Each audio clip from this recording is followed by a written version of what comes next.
नमस्कार दोस्तों, आपका हमारे YouTube चैनल में एक बार फिर से स्वागत है। हरियाली तीज व्रत रखने से सौभाग्यवती भवा का आशीर्वाद मिलता है। वहीं कुमारी कन्याएं भी योग वर की प्राप्ति के लिए इस व्रत को रखती हैं।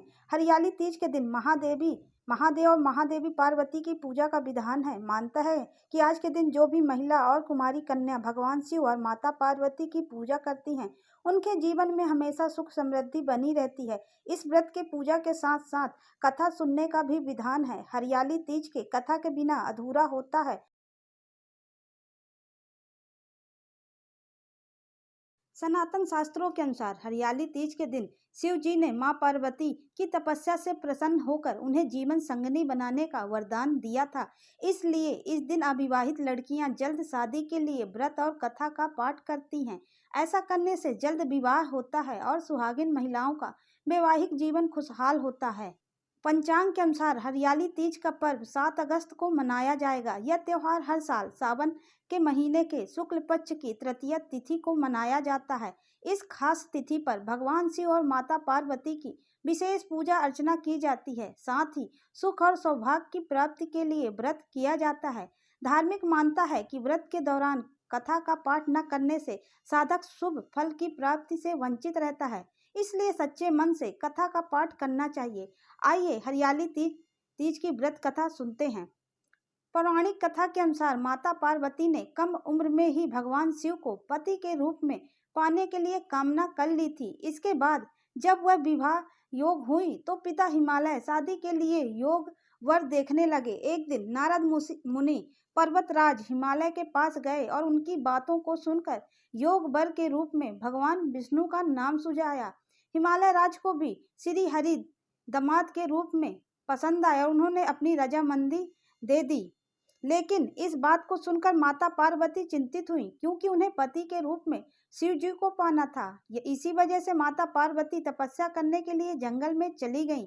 वहां पर उन्होंने अपनी तपस्या के द्वारा महादेव को प्रसन्न किया। भगवान शिव ने उनकी इच्छा पूर्ण होने का आशीर्वाद दिया।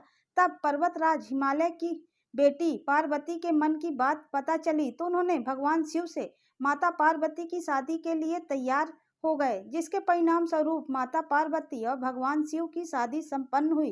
तभी से हर साल सावन के महीने के शुक्ल पक्ष की तृतीया तिथि पर हरियाली तीज के पर्व के रूप में मनाना शुरू हो गया। अब हम सुनेंगे हरियाली तीज की दूसरी कथा। इसको सुनने मात्र से आपके पति की आयु लंबी होगी और कुमारी लड़कियों को मनचाहा वर मिलेगा। तो सुनते हैं अब दूसरी कथा।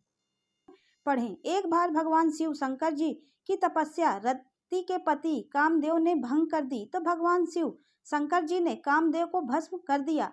कामदेव को भस्म करने से पार्वती जी नाराज हो गई। वह स्वर्ण गौरी की पूजा में लीन हो गई। तो सभी देवी देवता चिंतित हुए और उन्होंने भगवान शिव शंकर जी के पास जाकर आग्रह किया कि वह माता पार्वती जी के मन को शांत करने का प्रयास करें। इस प्रकार सावन के शुक्ल पक्ष की तृतीया को भगवान शिव शंकर जी ने माता पार्वती को प्रसन्न किया और इसी दिन उन्हें पुत्र रत्न के रूप में गणेश जी की उत्पत्ति का वरदान भी प्रदान किया।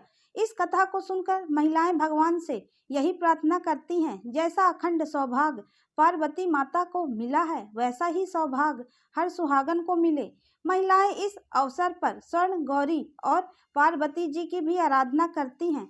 हरियाली तीज के दिन महिलाएं हरे वस्त्र, हरी लाल चूड़ियां पहनकर श्रृंगार करती हैं, पकवान बनाकर पूजन के पश्चात झूला झूलती हैं तथा लोक गीत गाती हैं। विवाहित महिलाएं पहले सावन में अपने मायके चली जाती हैं, लेकिन जो नहीं जा पाती वह अपने ससुराल में ही इसे मनाती हैं। आमतौर पर इस व्रत को विवाहित स्त्रियां ही रखती हैं, लेकिन जिन कन्याओं की शादी होने वाली होती है वह भी अच्छा पति पाने की चाहत में इस व्रत को रखती हैं।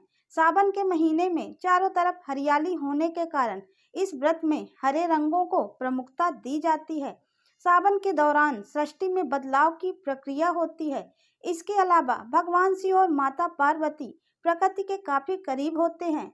साथ ही इन्हें पृथ्वी का रंग बहुत प्रिय है, इसलिए इस व्रत में हरे रंग की प्रमुखता होती है। विवाहित स्त्रियां सवेरे उठकर सास के पैर छूती हैं और पूजन आदि के बाद सास को सुहाग का सारा सामान देती हैं। विवाहित स्त्रियों के मायके से सिंघाड़ा आता है, जिसमें घेवर, फल और मिठाइयाँ तथा कपड़े आदि होते हैं। इस दिन 16 श्रृंगार के बाद महिलाएं भगवान शिव, शंकर और पार्वती जी का पूजन करती हैं और कथा सुनाती हैं। पूजा के बाद पति के पैर छूकर वह व्रत तोड़ती हैं। तो इस प्रकार हरियाली तीज की व्रत कथा समाप्त होती है और इस व्रत कथा को सुनने से आपकी हर मनोकामना पूर्ण होती है और आपके पति की लंबी आयु होती है, आपका सुहाग अखंड रहता है। तो यह वीडियो आपका कैसा लगा प्लीज़ कमेंट्स करके ज़रूर बताइएगा और मेरे चैनल को सब्सक्राइब कीजिए। आप लोग ना तो कमेंट्स करते हैं ना तो वीडियो लाइक करते हैं, प्लीज़ लाइक एंड कमेंट्स ज़रूर कीजिए।